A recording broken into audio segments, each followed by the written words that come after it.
ವಿಜಯನಗರ ಜಿಲ್ಲೆಯಲ್ಲಿ ನಿರಂತರವಾಗಿ ಮಳೆ ಸುರಿತಾ ಒಂದು ಕಡೆಗೆ ಆದರೆ ಇನ್ನೊಂದು ಕಡೆಗೆ ಬಾಳೆಹಣ್ಣು ಬೆಳೆದಂಥ ರೈತರಿಗೆ ಈಗ ಸಾಕಷ್ಟು ಹೊರೆಯಾಗಿರ್ತಕ್ಕಂಥದ್ದು. ಅದರಲ್ಲೂ ಕೂಡ ಕಾಂಡ ಕೊರತೆ ಅನ್ನುವಂಥ ಆ ರೋಗ ಈಗ ಬಾಳೆ ಬೆನೆಗೆ ಬಂದು ಈಗ ಆ ರೈತರನ್ನು ಈಗ ಸಂಕಷ್ಟಕ್ಕೆ ದೂಡಿರ್ತಕ್ಕಂಥದ್ದು.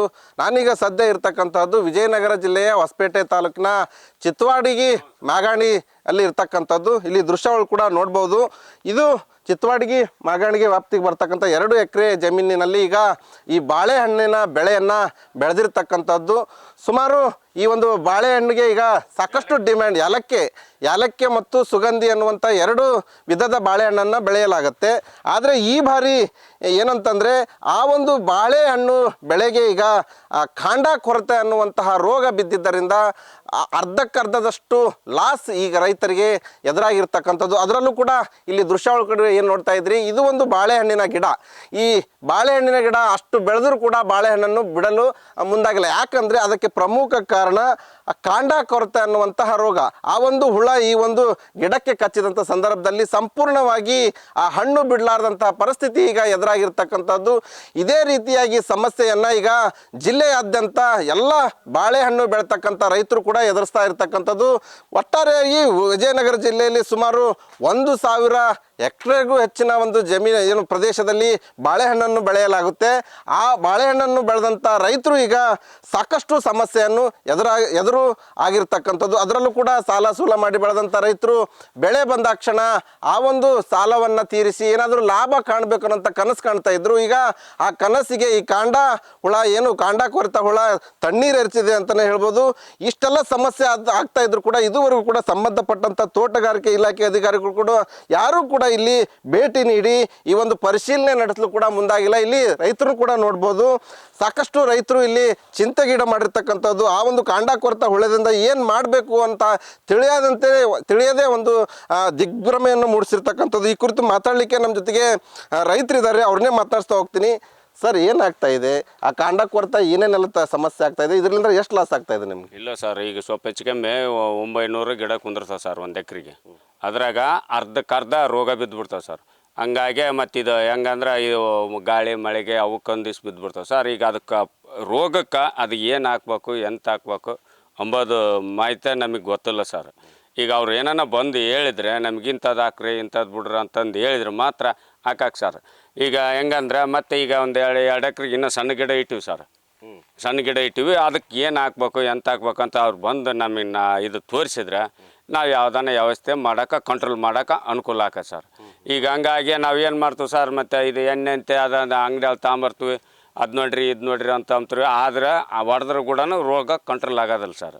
ಹಂಗಾಗಿ ಈಗ ಹೆಂಗಾಗಿಬಿಡೋದು ನೋಡಿ ಸರ್, ಒಳ್ಳೆ ಈಗ ಮೋತಿ ಹೊಡೆಯೋ ಟೈಮ್ನಾಗ ಇದು ಬೀಳ್ತೈತೆ ನೋಡಿ ಸರ್. ಇದು ಬಿದ್ದಾಗ ಗಿಡನ ಖಾಲಿ. ಈಗ ಇಲ್ಲಿ ಐತಲ್ಲ, ಈಗ ಇಲ್ಲಿದ್ದ ಮತ್ತೆ ಮುಂದಲಿದ್ದ ಹಂಗೆ ಮುಂದಕ್ಕೆ ಹಂಗೆ ಹೋಗಿರ್ತದೆ ಸರ್. ಅದಕ್ಕೆ ಕಂಟ್ರೋಲ್ ಮಾಡೋಕೆ ನಮ್ಮ ಕೈಲಿ ಆಗೋಲ್ಲ ಸರ್. ಹಂಗಾಗಿ ಭಾರಿ ಲಾಸ್ ಆಗಕತ್ತೈತೆ ಸರ್. ಈ ಹುಳ ಗಿಡಕ್ಕೆ ಕಚ್ಚಿದಂಥ ಸಂದರ್ಭದಲ್ಲಿ ಬೆಳೆಯನ್ನು ಬೆಳೆಯಂಗಿಲ್ಲ, ಏನೂ ಆಗೋದಿಲ್ಲ. ಏನಾಗದೆ ಸರ್, ಈಗ ಅದು ಒಟ್ಟು ಹೋಗ್ಬಿಡುತ್ತೆ ಸರ್. ಈಗ ಅವು ಗಿಡ ಬಿದ್ದಾವ, ಅದಕ್ಕೆ ಏನಕ್ಕೆ ಫಲ ಇಲ್ಲ, ಅದು ಲಾಸ್ ಅದನ್ನ ಕಡ್ದು ಹೋಗೋದು ಬಿಡೋದು. ಈಗ ಅದನ್ನ ಕಡ್ದು ಹೋಗಿದ್ರೆ ಮುಂದೆ ನಮಗೆ ಮುಂದಕ್ಕೆ ಹೋಗಲ್ಲ. ಈಗ ಹಂಗೆ ಇದ್ನಂದ್ರೆ ಮತ್ತೆ ಹಂಗೆ ಮುಂದಕ್ಕೆ ಹಂಗೆ ಸಾಸ್ಕ ಅಂತ ಹೋಗಿರ್ತದೆ ಸರ್. ಒಂಥರ ಇದ್ದಂಗೆ ಗಾಳಿ ರೋಗ ಬಡ್ದಂಗೆ ಮುಂದಕ್ಕೆ ಹೆಂಗೆ ಹೋಗತ್ತೆ ಸರ್, ಹಂಗೆ ಹೋಗತ್ತೆ ಸರ್. ಈಗ ಎಷ್ಟು ಲಾಸ್ ಆಗಿದೆ ಸರ್ ಈ ಥರ? ಇದಕ್ಕೆ ಏನಿಲ್ಲ ಅಂದ್ರೆ ಸರ್, ಈಗ ಒಂದು 2 ಲಕ್ಷ ಸೆನೆಕ ನಾವು 1 ಎಕರೆ ಬೆಳೆ ತೆಗೆಯೋದ್ರಾಗ 2 ಲಕ್ಷ ಹಾಕತ್ತೆ ಸರ್. ಈಗ ಅರ್ಧಕ್ಕರ್ಧ ಲಾಸ್ ಸರ್. ಈಗ ನಮಗೆ ಎಷ್ಟು ಖರ್ಚು ಮಾಡಿರಿ? ಈಗ ಒಂದು 2 ಲಕ್ಷ ಸೆನೆಕ ಹಾಕತ್ತೆ ಸರ್. ಈಗ ಕೆಡಿಂದಂತೆ ಮಡಿಕೆದು ಮತ್ತು ಗಡ್ಡೆದು ಎಣ್ಣೆದು ಕಳೆದ್ದು ಅವೆಲ್ಲ ತೆಗೆದ್ರೆ ಒಂದು 2 ಲಕ್ಷ ಬರ್ತದೆ ಸರ್. ಅದ್ರಾಗ ನಾವೇನು ಮಾಡ್ತೀವಿ, ಅದು ಏನಾನ ಹಾಕಿ ಭೂಮಿ ತಾಯಿ ನಮಗೆ ಕೊಟ್ಟರೆ 2 ಲಕ್ಷ ಅಲ್ಲ 3 ಲಕ್ಷ ತಕನ ತೆಗಿತೀವಿ. ಮತ್ತು ಈಗ ಹಿಂಗೆ ಬಿದ್ದಾಗ ಏನು ಮಾಡೋಕ್ಕಾಗಲ್ಲ ಸರ್. ಮತ್ತು ಈಗ ಅರ್ಧಕ್ಕರ್ಧ ಲಾಸ್ ಈಗ ನಮಗೆ ರೈತರಿಗೆ. ತೋಟಗಾರಿಕೆ ಇಲಾಖೆ ಅಧಿಕಾರಿಗಳ ಗಮನಕ್ಕೆ ತಂದಿದ್ದೀರಾ ಈ ಥರ ಸಮಸ್ಯೆ ಆಗ್ತಾ ಇದೆ, ಅಥವಾ ಅವ್ರು ಯಾರಾದ್ರೂ ಬಂದು ನಿಮ್ಗೆ ಏನು ಕೇಳ್ತಾ ಇದ್ದಾರೆ? ಯಾರು ಬಂದಲ್ಲ ಸರ್, ಅವರು ಗಮನಕ್ಕೆ ಬಂದಲ್ಲ, ಅವ್ರು ಬಂದೇ ಇಲ್ಲ. ಇವತ್ತು ನೀವು ಬಂದ್ರಕ್ಕೆ ನಾವು ಈಗ ತೋರ್ಸಕತ್ತೀವಿ ನೋಡಿ ಸರ್.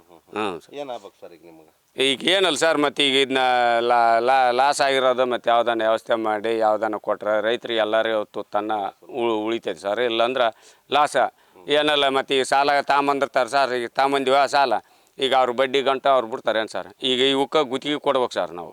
ಈಗ 12 ಟನ್ ಗುತ್ತಿಗೆ ಅವ್ರು ನೀನು ಬೀಳಬಿಡು ಏನಬಿಡು ಒಟ್ಟು ಎಕರೆಗೆ 12 ಟನ್ ಗುತ್ತಿಗೆ ಕೊಡೋದು ಸರ್. ಇದು ಜಿನ್ನಿಂದ ಏನು ರೇಟ್ ಬರ್ತದೆ ಆ ರೇಟ್ ಕೊಡ್ಬೇಕು ನಾವು. ಈಗ ಅವ್ರು ಬಿಡಲ್ಲ, ನೀನೇನ ಮಾಡು ಬಿಡಲ್ಲ ಅವರು.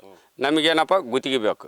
ಆ ಥರ ಆದಾಗ ಮತ್ತು ರೈತರಿಗೆ ಭಾಳ ಎದುರಾಕತ್ತೆ ಸರ್. ಈ ರೋಗದಿಂದ ಸಾಕಷ್ಟು ಹಾನಿ ಆಗೈತೆ, ಏನು ಪರಿಹಾರ ಕೊಡ್ಬೇಕಂತಾರೆ? ಮತ್ತು ಪರಿಹಾರ ಕೊಡ್ಬೇಕು ಸರ್. ಮತ್ತು ಅವರು ಬಂದು ನೋಡ್ಕೊಂಡು ಯಾವುದಾನ ವ್ಯವಸ್ಥೆ ಮಾಡಿ ಒಂದಿಟ್ಟಿಲ್ಲ ಒಂದಿಟ್ಟು ತಗರ್ರಿ ಸರ್ ಅಂತ ನಮ್ಗೆ ಏನಾನ ಕೊಟ್ರೆ ರೈತರಿಗೆ ಸ್ವಲ್ಪ ಉತ್ಪನ್ನ ಆಕೈತೆ ನಮಗೆ. ಈ ರೋಗ ಯಾವಾಗಲಿಂದ ಸ್ಟಾರ್ಟ್ ಆಗೈತಿ, ಎಷ್ಟು ವರ್ಷಲಿಂದ?